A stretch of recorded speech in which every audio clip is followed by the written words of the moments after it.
If we look at the top 10 exporters of textiles in the world, again, the reason why we look at China is because they're number one. So followed by the European Union. They're the two players to watch for to see what's happening when it comes to innovation in cleaner ways in which we can spin our textiles. If we look at Europe, for instance, they have a strong emphasis on life cycle analysis. So more than the Chinese at the moment, they're focusing on this idea of closed loop systems and recycling to a greater degree than China. So a lot of inspiration and ideas are coming out of the European Union. As you can see by the entire industry, the textile and clothing industry, the yarns, fabrics, industrial and home textiles make up almost half. So clothing and accessories, which is the dominant one for the Chinese economy, only constitutes 34% of the Europeans' um, sector. What that means is innovation is more likely to come out of Europe for the foreseeable future than it is from China, but China's catching up very, very quickly. So we look to Europe for innovation in textile processing, but we also look at China in terms of probably more scale in application of that innovation, because more likely than not, and I'll show you this on the next slide, it's European ideas that get implemented through Chinese efficiencies in their systems.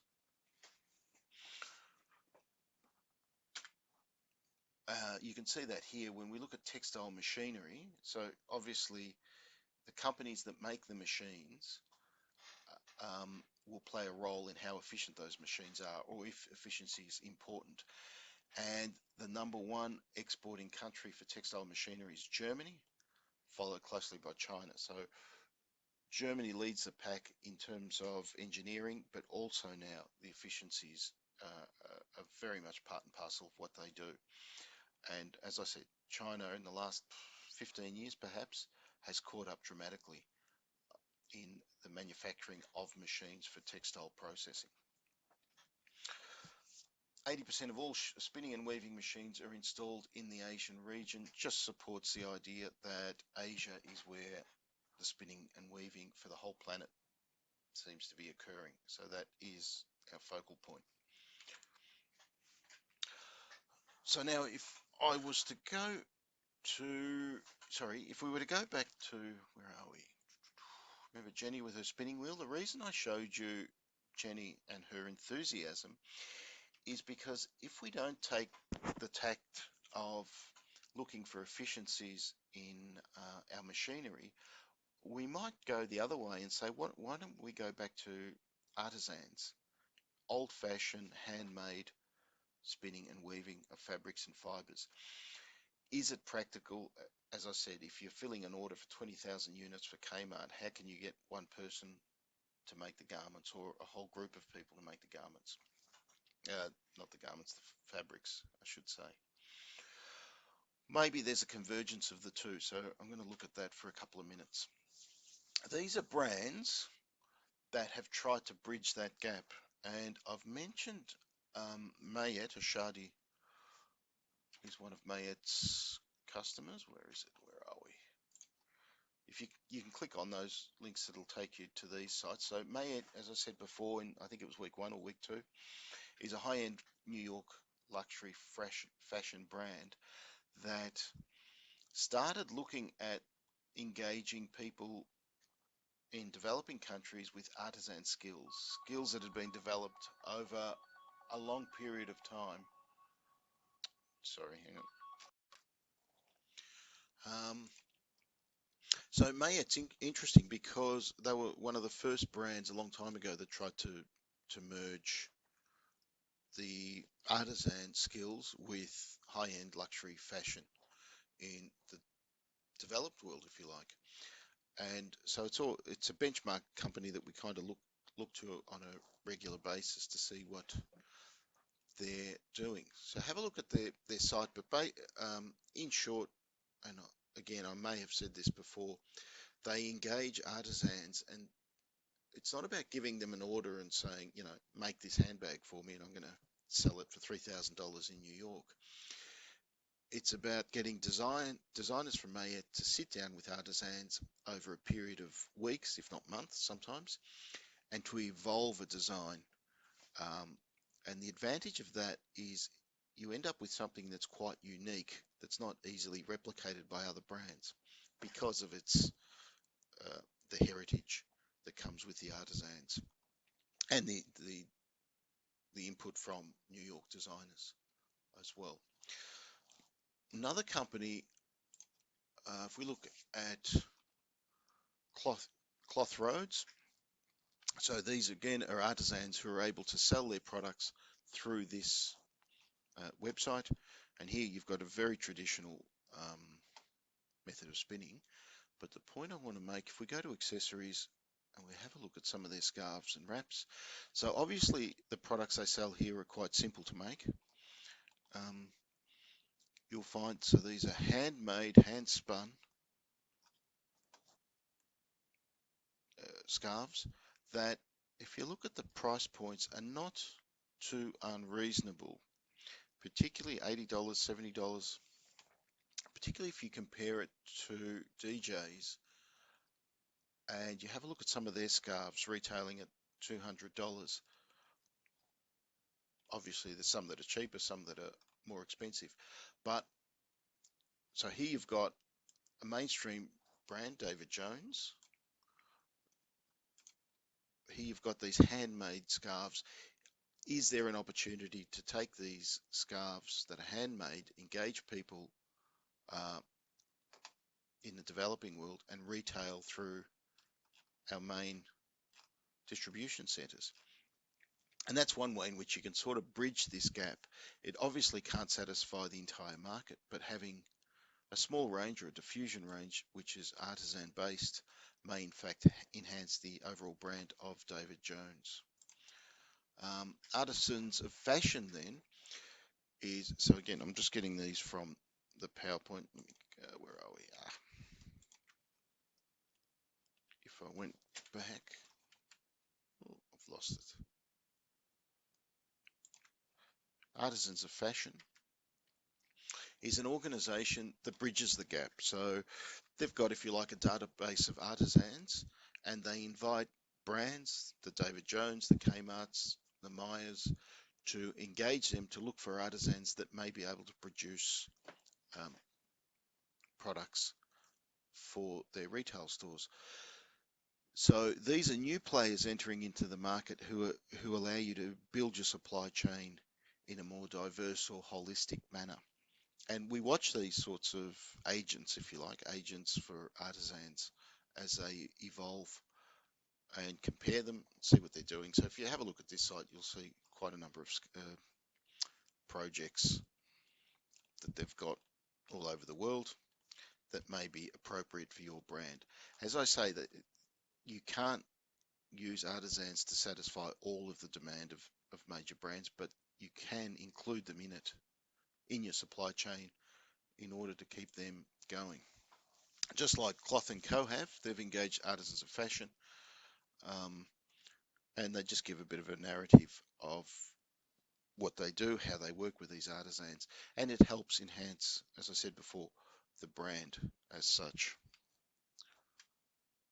I forgot to mention the role of technology as a final point, so we'll watch this little video now, and maybe this is where the emphasis is in the role the clothes play, and if that role changes from simply an aesthetic stylish range of garments to more of a technological based, then we may take an entirely different tact.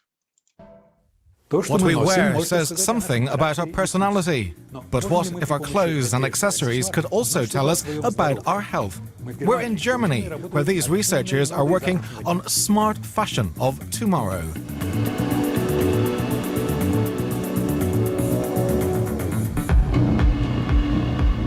This smart shirt prototype keeps track of how much you eat or drink.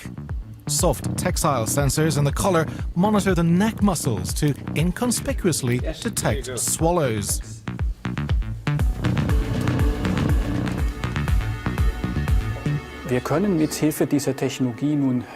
With this technology, we can monitor complex behavior in daily life. For example, we can detect dehydration when you drink too little during the day. It's also useful for diabetes patients. We can support them with advice about healthier nutritional habits. It can also provide overweight people with recommendations based on actual data. Here's another possibility for textile sensors. The frame of these glasses measures skull bone vibrations when the person is chewing. The vibration pattern shows what kind of food has been eaten. This can make continuous nutrition monitoring less awkward, almost unnoticeable. The major challenge is to integrate measuring technologies into everyday objects, such as clothes. Same for the glasses. For people who need them, it's completely normal to wear them constantly. Any such accessories in which we can integrate monitoring sensors can help to assess eating behavior. Textile sensors developed at this European research project are all based on the same type of synthetic fabric. Polymer fibers interwoven with silver or copper-based conductors.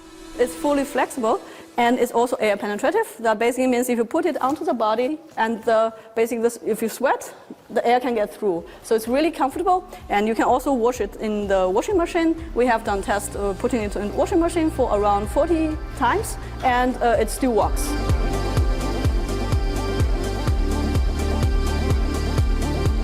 But can this smart fabric be produced on a large scale? This Swiss company joined the research project as a leading manufacturer of innovative textiles. Such high-tech materials are generally intended for industrial use, screen printing supplies, precise filters, and even transparent electrodes. We can already produce similar fabrics for textile-based solar cells and light-emitting cells. It's easy to adapt our weaving machines for this kind of fabric. All it takes is a little adjustment. Dann wir müssen die Maschine für die Weaving ein bisschen adjustieren für diese Typ of Gewebe. Mass production can make smart textile affordable for a myriad of uses, such as security. This floor mat can count people in the room and even identify their gaits. An intelligent seat cover can help you with your posture or even make sure the car driver is watching the road. People can produce the same textile, same electronics, and applications like in sport, in healthcare, or in security, or in human-computer interaction, and a lot of others can be explored. And we hope in the future that this approach can lower down the price and finally push our smart textile into the main market. Where smartphones and other fiddly gadgets get in the way, smart fashion, like these pressure-sensing trainers, can be a golden goal.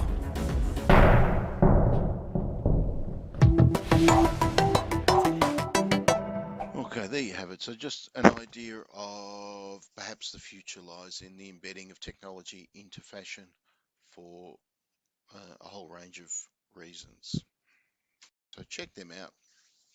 So in summary, textile production and trade is dominated by the European Union and China. So we look at these two regions in the world to see what they're doing in terms of innovation for environmental or social reasons, and perhaps follow that trend.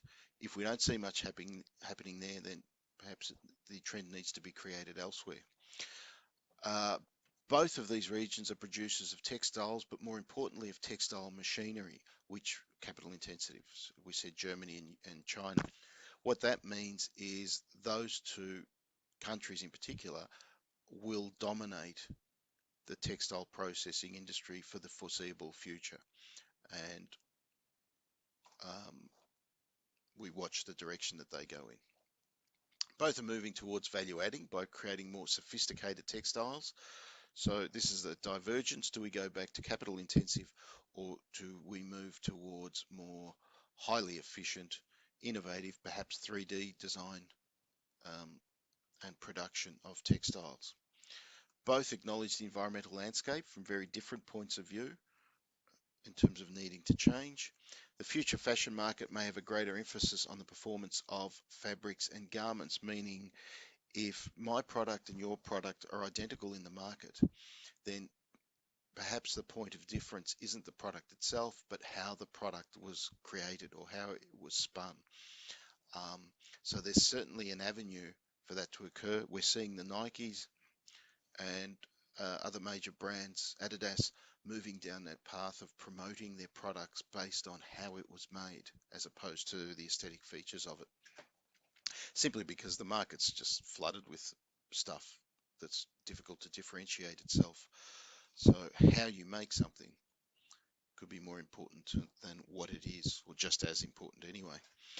And finally, the role of people in the process, artisans and tradition, is unknown at this stage. Is there room for people, particularly as the process becomes more automated and less people are needed?